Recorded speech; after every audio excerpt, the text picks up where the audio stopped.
अस्सलाम वालेकुम फ्रेंड्स, कैसे हैं आप सब लोग। आई होप आप सब लोग बिल्कुल ठीक होंगे। अल्लाह पाक हम सब पर अपना रहम करे। तो welcome to Videology bye Peshawar. हम अपनी स्टडी को कंटिन्यू करते हैं इस वीडियो में। ठीक है, हमने पढ़ लिया है ज़ू 403 का लेसन नंबर 1। अब हम पढ़ेंगे ज़ू 403 का लेसन नंबर 2। देख लेते हैं हम ये लेसन नंबर इसका 1 पे पहले चले जाते हैं। 1 हमने पढ़ लिया था। अब हम यहाँ से आगे चल जाते हैं और यहाँ पर पीपीटीज डाउनलोड कर लेते हैं, फिर पीपीटीज को पढ़ लेंगे। ठीक है, चलें जी। अब देखिए जनाब, यहाँ पर क्या है। एनिमल बिहेवियर तुम्हारा टाइटल है। उसके बाद scientific approaches to study animal behaviour, ये हमारा टॉपिक है। उसके बाद understanding animal behaviour, ethologist develop 2 complementary approaches. ठीक है, क्या थी वो अप्रोचेस? Neuro ethological approach. ठीक है, ethological approach, neuro ethological approach और एथोलॉजिकल अप्रोच, सही हो गया। उसके बाद न्यूरो एथोलॉजिकल अप्रोच में क्या था? It involves bringing the animal into laboratory. ठीक है, observing it's behaviour in a simplified set of circumstances. ठीक है, अब एक एनिमल को हम लोग लेबोरेटरी में लेकर आते हैं। ठीक है, ये न्यूरो इथोलॉजिकल जो बिहेवियर है ना, अप्रोच है बिहेवियर को स्टडी करने की एनिमल के। उसमें जो स्ट्रेटजी अपनाई गई है इथोलॉजिस्ट से, इथोलॉजिस्ट ने अपनाया कि वो लोग इस अप्रोच में क्या करेंगे कि एनिमल को लेकर आ जाएंगे अपनी लेबोरेटरी में और उसको टेस्ट करेंगे, उसके ऊपर उसको ऑब्जर्व करेंगे, उसमें जो भी उसको सिंप्लीफाइड सेट ऑफ सर्कमस्टांसेस में रखेंगे, मतलब लिमिटेड उसको देंगे सर्कमस्टांसेस एनवायरनमेंट्स। तो डिफरेंट सर्कमस्टांसेस में उसका बिहेवियर देखेंगे कैसा होता है। ठीक है, अच्छा, उसके बाद हमारे पास आ जाती है, हाँ जी, उसके बाद हमारे पास आता है सिंप्लीफाइड सेट ऑफ सर्कमस्टांसेस क्या होते हैं in the laboratory. There are no predators, predators नहीं होते हैं। ठीक है, उसके बाद प्रेडेटर आपको पता है जो प्रे खाते हैं, जो खाते हैं, खाने वाले को प्रेडेटर कहते हैं ना। ठीक है, जो किसी एनिमल को खाते हैं, जो तो वो जो एनिमल एक एनिमल को खाता है, जो जिसको खाता है ना वो उसका प्रेडेटर होता है। ठीक है, उसके बाद आगे चलते हैं हम। तो number and sex of conspecifics are controlled. ठीक है, अब इनका नंबर भी कंट्रोल किया जा सकता है और सेक्स भी कंट्रोल की जा सकती है। मतलब एक सेम सेक्स को अलग भी कर सकते हैं, अलग रख सकते हैं जितना भी हम चाहें लेबोरेटरी में। ठीक है, और साथ भी रख सकते हैं जितने टाइम के लिए हम चाहें, ताकि उनकी ब्रीडिंग अपने हिसाब से करवा सकते हैं। ठीक है, और जितनी हमें चाहिए, सही ना। तो इसको कहते हैं controlled number and sex of conspecifics. ठीक है, उसके बाद हम आगे चलते हैं। There are unusual lights, smells and sounds. ठीक है, हाँ जी, तो लेबोरेटरी के अंदर हम अपनी मर्ज़ी की लाइट्स यूज़ कर सकते हैं उनके ऊपर उनका इफेक्ट देखने के लिए। तो स्मेल्स भी यूज़ कर सकते हैं, साउंड भी यूज़ कर सकते हैं। ज़ाहिर है मुख्तलिफ चीज़ें यूज़ करते हैं तो साउंड भी अलग अलग होंगी, स्मेल्स भी अलग अलग होगी। ठीक है, केमिकल्स वगैरह होते हैं तो इस वजह से। ठीक है, उसके बाद हमारे पास animal is limited to a relatively small confined space. अब वो पूरा जंगल तो एनिमल को नहीं मिल जाएगा ना लेबोरेटरी में, हम उसे थोड़ी सी स्पेसिफिक स्पेस देंगे। ठीक है, उसके बाद neuro ethological study of behaviour, this approach focuses on study of neuronal responses और signals generated during the manifestation of an animal's behaviour. ठीक है, जब स्टडी कर रहे होंगे ना एनिमल बिहेवियर को, उस पर मुख्तलिफ सर्कमस्टांसेस में उसको रख रहे होंगे, तो फिर देखेंगे कि उसका ब्रेन किस तरह से उसको टैकल करता है हर प्रॉब्लम को। ठीक है, उसको कहेंगे न्यूरोनल रिस्पॉन्सेस। सही हो गया, अब आगे चलते हैं। Neuro ethological study of behaviour. अच्छा, इसके बाद इसमें क्या है? Nervous system of animal is exposed surgically. अच्छा, सही हो गया, ये एक्सपोज किया जाता है nervous system of animal surgery करके उसकी। ठीक है, recording from neurons as behaviour is going on. फिर उसके न्यूरॉन्स जिस तरह से जो है ना एक्ट कर रहे हैं, वो चीज़ें उनके एक्शंस को स्टडी किया जाता है, रिकॉर्ड किया जाता है। ठीक है, आगे चलते हैं। न्यूरोलॉजिकल अप्रोच, ठीक है, न्यूरोइथोलॉजिकल अप्रोच। सिग्निफिकेंस, अब इसका सिग्निफिकेंस क्या है? Studies under restricted conditions are useful for obtaining neuronal information about behaviour. सही, अब छोटी सी जगह पर एक एनिमल को हम रखेंगे, उसे कॉन्स्टेंटली उसे ऑब्जर्व करते रहेंगे तो वो हमारी स्टडी इफ़ेक्टिव होगी, ना कि हम इतनी बड़ी जगह पर रखें जहाँ पर हम सब सांसों भी कंट्रोल ना कर सकें, ठीक है, तो वो स्टडी इफ़ेक्टिव नहीं होगी। इफ़ेक्टिव क्या होगी? कन्फाइंड स्पेस पर रख कर एनिमल को स्टडी करना, ठीक है। उसके बाद फिर answering physiological queries about behaviour. हाँ ठीक है, बिल्कुल, हम लोग जब उसका सब कुछ नोट कर रहे हैं तो अच्छे से आंसर करेंगे ना हर बात को। उसके बाद न्यूरोलॉजिकल अप्रोच लिमिटेशंस, अब इसकी लिमिटेशंस क्या है? Such experiments can not equate an animals dealing in their everyday lives in natural environment. सही है, अब हम तो उन्हें आर्टिफिशियल एनवायरनमेंट दे रहे हैं ना, हम नेचुरल एनवायरनमेंट तो नहीं दे रहे हैं। अब लेबोरेटरी में हम नेचुरल एनवायरनमेंट के लिए किधर से लेकर आ सकते हैं, ठीक है। वो दोनों लेबोरेटरी की एनवायरनमेंट और हम उनकी नेचुरल एनवायरनमेंट जो रोज़मर्रा की लाइफ में वो जीते आए हैं, वो वाला सिस्टम हम उन्हें नहीं दे सकते, ठीक है, उतनी छोटी सी जगह पर, ठीक है।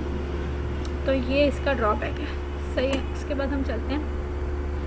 Ethological approach involves going into the fields, observe animals behaviour it is in its natural environment. हाँ जी, अब उसे डिस्टर्ब करने के बजाय हम लोग उसकी एक्टिविटीज़ उसके हिसाब से जो है ना, वो खुद से जो एक्टिविटीज़ कर रहा है अपनी नेचुरल एनवायरनमेंट में, उसको जा कर के हम नोट करेंगे, वो होगा इथोलॉजिकल अप्रोच, ठीक है। उसके बाद में हमारे पास है limitations of ethological approach for a physiologist. एक फिजियोलॉजिस्ट जो होता है क्या करता है? Natural conditions render experimental constraints, ठीक है। नेचुरल कंडीशंस जो होती हैं उसके लिए एक्सपेरिमेंटल कॉन्स्टेंट्स जो उनको जन्म देती है, ठीक है, मतलब उसके लिए पैदा करती हैं, उसके लिए मौका फराहम करती हैं कि वो एक्सपेरिमेंट कर सके उन एनिमल्स पर, ठीक है। एक्सपेरिमेंट की उसके पास वो जो हाथ आ जाती है, इसलिए नेचुरल कंडीशंस पर जब वो स्टडी करता है एनिमल को, ठीक है। उसके बाद में हमारे पास आ गया ये इसकी लिमिटेशंस हैं इथोलॉजी की, सही है। और it is impossible to record activity from animals nervous system, अच्छा, that is involved in producing behavior। अब जाहिर है एक सेकंड पर एनिमल एक जगह बैठा होगा, दूसरे सेकंड दूसरी जगह पर इतना हिलता रहेगा, तो फिर हम उसको न्यूरॉन्स की जो एक्शंस हैं वो कैसे हम देख सकेंगे? इम्पॉसिबल। तो ये इसका ड्रॉबैक है, ठीक है। ये वाला पॉइंट जो है ना, फॉर अ फिजियोलॉजिस्ट, एक फिजियोलॉजिस्ट के लिए नेचुरल कंडीशंस, कुदरती जो हालात होते हैं, वाक़यात होते हैं, और रेंडर देते हैं एक्सपेरिमेंटल कॉन्स्ट्रेंट्स। हाँ, कॉन्स्टेंट मेरे ख्याल में है कि मतलब रुकावटें पैदा करता है उसके एक्सपेरिमेंट्स में। मतलब कि नेचुरल कंडीशंस होती हैं वो उस एनिमल की फिजियोलॉजिकल जो ऑब्जर्वेशन होती है वो मुतासिर हो सकती है फिजियोलॉजिस्ट के लिए, ठीक है। मतलब वही बात हो गई, वो एक जगह पर टिक के तो नहीं बैठेगा ना, हमारे मुताबिक तो नहीं वो हरकतें करेगा, अपने मुताबिक करेगा, इसीलिए ये इसके ड्रॉबैक्स हैं, इसके जो 2 ड्रॉबैक्स हैं, ठीक है। और सही हो गया, समझ लग गई, ओके डन। अब यहाँ पर आगे हैं हैंड आउट्स, हम पढ़ लेते हैं हैंड आउट से। मुझे तो बेहतर समझ लग गई है, आप लोगों को भी जो समझ लगे तो मुझे बताएगा। तो हम चलते हैं आगे। वेल, हमारे हैंड आउट्स भी ओपन हो गए, तो हम चलते हैं। Scientific approach to study animal behaviour scientist have taken 2 complementary approaches to understand animal behavior: neuroethological approach, ethological approach. Neuroethological approach. The neuroethological approach involves bringing the animal into the laboratory and observing its behavior in a very simplified set of well-defined circumstances. सही हो गया। उसके बाद simplified set of circumstances, ठीक है। In the laboratory there are no predators. The number and sex of conspecifics members of the same species are controlled by the experimenter। अच्छा, conspecifics का मतलब है members of the same species, सही है। Are controlled by the experimenter. ठीक है, जैसे कि हमने पहले पढ़ा, there are unusual lights, smells and sound. The animal is often limited to a relatively small and confined space. ठीक है, study of behaviour with neurological approach. The neurological approach focuses on the study of neurological responses generated during the manifestation of an animal's behavior. ठीक है, in some cases the nervous system of animal is exposed surgically to allow the experimenter to record from neurons while behavior is going on. ठीक हो गया, studies under these reduced conditions are useful for obtaining answers to many questions about behavior. However, the results from such experiments can be difficult to translate into an understanding of how animals deal with challenges in their everyday lives in natural environment. सही हो गया। उसके बाद ethological approach. The ethological approach is to go into the fields and observe the animals' behavior in its natural environment. Observing animals in their normal state is an ancient practice. However, for a physiologist, these natural conditions raise severe problems that differ from those created by laboratory conditions. ठीक हो गया। While observing an animal in its natural settings, it is impossible to record activity from the animal's nervous system that is involved in producing behavior. बिल्कुल ठीक, बहुत बेहतरीन समझ आ गया जनाब दोनों को रीड कर टॉपिक क्लियर। चलें जी, नेक्स्ट टॉपिक में चलते हैं हम।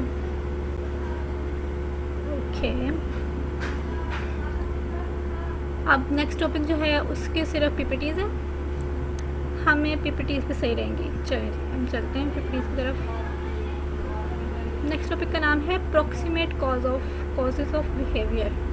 सही हो गया, टॉपिक नंबर 3। ठीक है, चलिए जी हम चल लेते हैं पीपीटीज़ पर। सो हियर वी गो, हम आ गए हैं पीपीटीज़ पर। तो हमारा टॉपिक जो है ना वो है प्रॉक्सिमेट कॉजेज ऑफ बिहेवियर। ठीक है, proximate causes, the word proximal comes from the Latin word Proximus. ठीक है, विच मीन्स क्लोज और नियर।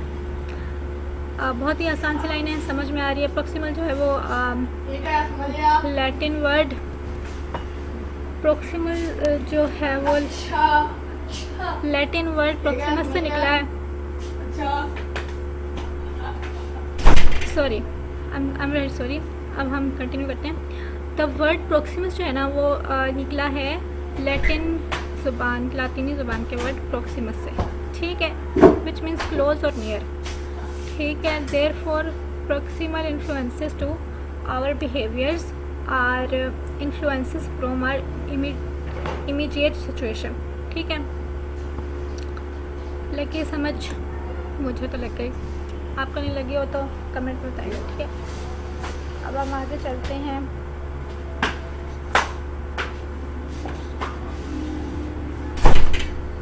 आगे चलते हैं हम लोग।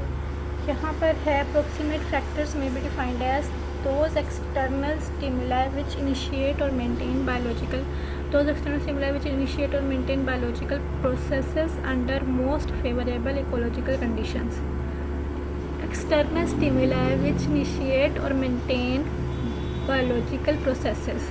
ठीक है, under most favourable ecological conditions. सही है, इसको कहते हैं प्रॉक्सिमेट फैक्टर्स। ठीक है, उसके बाद हम आ जाते हैं next. Proximate causation explains biological function in terms of immediate physiological environmental factors. For example, eating to satisfy hunger is a physiological response. ठीक हो गया। A female animal chooses to mate with a particular male during a mate choice trial. ठीक है, a possible proximate explanation states that one male produced a more intense signal leading to elevated hormone levels in the female producing copulatory behavior। ठीक है, उसके बाद ये तो समझ आ गया होगा, मुझे तो बहुत अच्छा समझ आ गया, आपको भी आ गया होगा आई होप। चलिए, difference between proximal and ultimate causes. Genetic developmental mechanisms, effects of heredity on behavior, development of sensory motor systems where gene environment, interactions, सही हो गया। सेंसरी पर जेनेटिक डिफरेंस है, सेंसरी डिफरेंस है, और हिस्टोरिकल पाथवेज हैं और सिलेक्टिव प्रोसेसेस हैं, ठीक है। अब जेनेटिक जो डिफरेंस है वो हमने पढ़ लिया। उसके बाद sensory motor mechanisms, nervous systems for the detection of environmental stimuli, hormone system for adjusting responses to environmental stimuli, ठीक है। इसके बाद skeletal muscular systems for carrying out responses, सही हो गया। उसके बाद हमारे पास हिस्टोरिकल पाथवेज आ गए हैं, leading to a current behavioral trait, events occurring over evolution from the origin of the trait to the present, सही।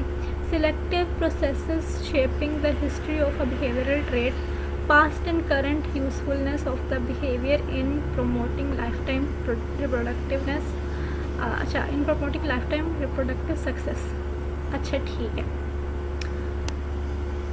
well, कुछ तो समझ में आ गया है ये, ठीक है।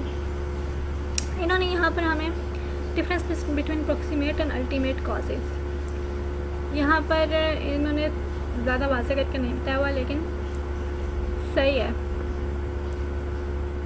ये हम लोग ना सर्च कर लेंगे ये वाला डिफरेंस, ठीक है।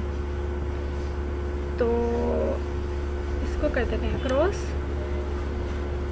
ये टॉपिक भी हो गया है हमारा एंड, हम चलते हैं नेक्स्ट टॉपिक की तरफ, ठीक है। Approximate causes of behaviour are done, ultimate causes of behaviour. अब हमारे पास आ गए हैं topic 4 which is ultimate causes of behaviour. चल लेते हैं यहाँ पर।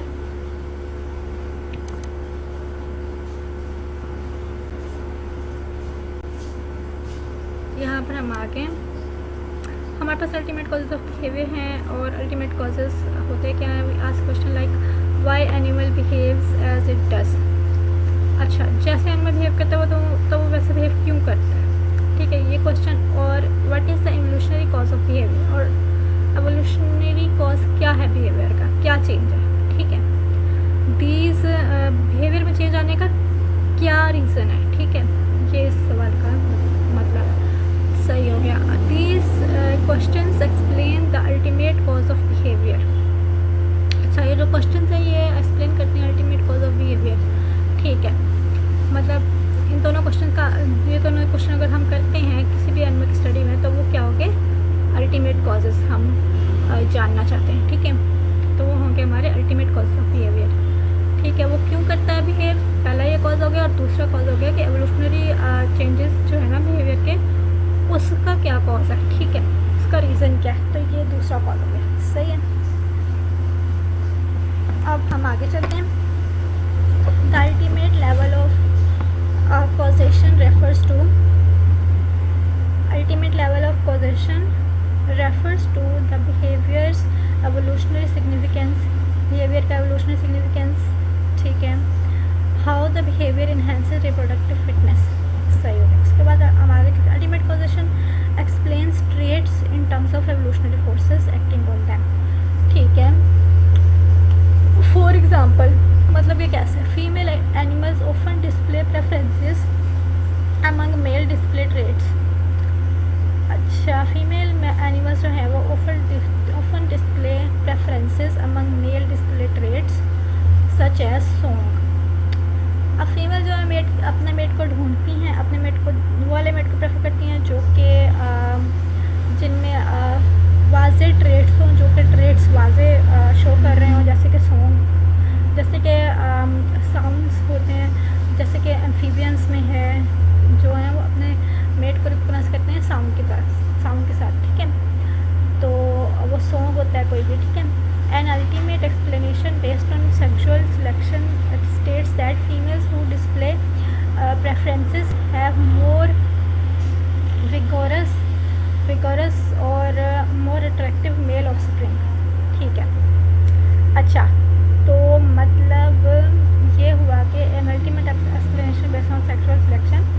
अब इस सेक्सुअल सिलेक्शन की स्टडी पर से अल्टीमेट एक्सप्लेनेशन ये है, एक्सप्लेनेशन जो है वो बेस करती है, वो बताती है कि फीमेल्स जो है ना वो डिस्प्ले प्रेफरेंसेस, फीमेल्स को डिस्प्ले प्रेफरेंसेस जो कि प्रेफरेंस करती हैं डिस्प्ले करने को, ट्रेट्स को, हैव मोर विगरस और अट्रैक्टिव मेल ऑफस्प्रिंग, फिर उनके जो है ना बहुत ज़्यादा विगरस और बहुत ज़्यादा अट्रैक्टिव होते हैं जो उनके बच्चे होते हैं, मेल ऑफस्प्रिंग जो होते हैं उनके, ठीक है। Difference between proximate and ultimate causes, ये यहाँ पर सही समझ में नहीं आ रहा, ठीक है, तो ये हम लोगों ने सर्च करना है, ठीक है, अगले टॉपिक से हम इसको सर्च कर लेंगे, ठीक है, इस डिफरेंस को। और आगे चल लेते हैं। Behaviour young geese follow and imprint on their mother, ठीक है। अप्रोक्सीमेट कॉज, ये देखिए ये एक डिफरेंस हो गया ना अल्टीमेट और अप्रोक्सीमेट कॉज का। Approximate cause, during an early critical developmental stage the young geese observe their mother moving away from them and calling,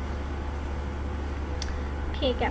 ultimate cause, on average geese that follow and imprint on their mother receive more care and learn necessary skills and thus have a greater chance of surviving than those that do not follow their mother, ठीक है, सही हो गया।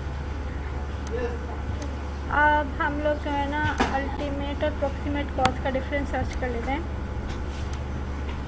चलिए search difference between ultimate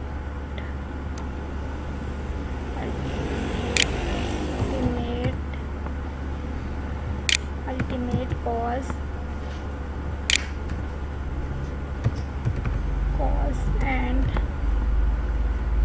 and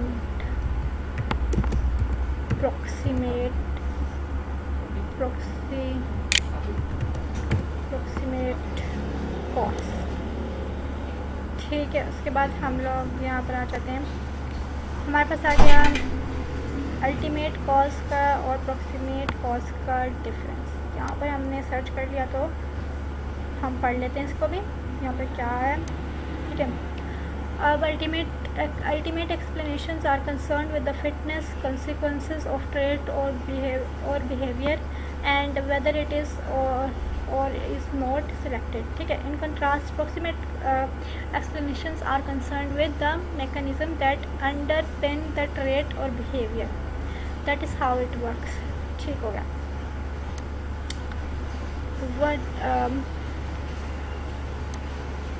को भी देख लेते हैं। In other words, proximate causes are the mechanism directly underlying the behavior. For example, an animal separated from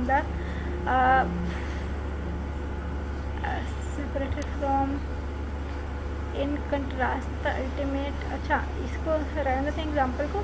यहाँ पर जो है ना proximate causes are the mechanism directly underlying the behavior, ठीक है।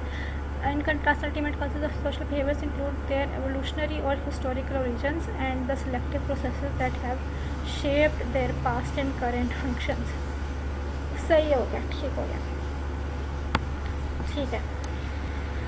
काफ़ी हद तक तो समझ आ चुकी है और यहाँ पर जो है ना हम इसमें जाते हैं तो हमें और भी डिफरेंसेस मिल जाएंगे। ये हमारे पास अल्टीमेट कॉज और अप्रोक्सीमेट कॉजेस का डिफरेंस है, हम इसके पास चले जाते हैं, ठीक है। और ये रहा जनाब, ये हमारा cooperative behaviour, linguistic structure, epigenetics, infant crying, human reasoning, ठीक है। इन कैटेगरीज में इनका जो डिफरेंस है ये रहा। रिलीजन स्ट्रॉन्ग ये है cooperative behaviour, religion strong reciprocity, concern for praise and blame from costly ritual, ठीक है। कल्चरल ट्रांजिशन और enhances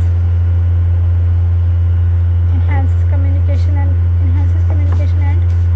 potential for cooperative activity and hence can lead to greater inclusive fitness, ठीक है। अब हम चाहें तो ये वाले डिफरेंस भी कर सकते हैं, तो नहीं तो फिर हम लोग इसको ना, नहीं तो फिर मैं तो इसके पॉइंट्स बना लूँगी, ठीक है। पॉइंट्स बना लेंगे हम इसके